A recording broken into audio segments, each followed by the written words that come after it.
అబ్బా ఈ office work తో చచ్చిపోతున్నానే. వర్క్ సంగతి తర్వాత అక్క. సారున్నారు, దసరా మమ్మల్ని అడుగుదాం పద. వామ్మో కుక్కలా కరుస్తాడేమోనే, వాణ్ణి చూస్తేనే నాకు భయం. ఏం కాదులే అక్క, పద. ఏంటి సార్ అది దసరా మామూలు సార్. దసరా మామూలా? దసరా మామూలు ఏంటి? రోజు టీలు తాగుతున్నారు, టిఫిన్లు చేస్తున్నారు, మన ఆఫీసులో కదా ఉన్నారు, మీకేం దసరా మామూలు? అదేంటి సార్, అన్ని ఆఫీసులో ఇస్తున్నారు కదా. దసరా మామూలు ఎవరికి ఇస్తారో తెలుసా? మీరేమన్నా రోజు నాకు అన్నం వండి పెడుతున్నారా, కూర వండుతున్నారా, నా బట్టలు ఉతుకుతున్నారా, మా ఇంట్లో పనులు కూడా వచ్చేస్తున్నారా? చేయండి, అప్పుడు ఇస్తా దసరా మామూలు. సార్ మీకు ఫోన్ సార్. ఫోనా? ఇటేమో ఎవరు? మీ ఆవిడే సార్. మా ఆవిడకి ఎప్పుడు ఫోన్ చేశారు? మేము లోపలికి వచ్చినప్పుడే ఫోన్ చేశాం సార్.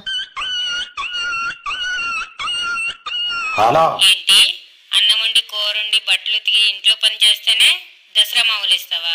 సరే, నేను అన్నీ చేస్తున్నాను కదా, నాకు 10,000 కొట్టమ్మా, లేకపోతే పచ్చడి చేస్తాను. సరే ఫోన్ పేలో పంపిస్తున్నా చూడు.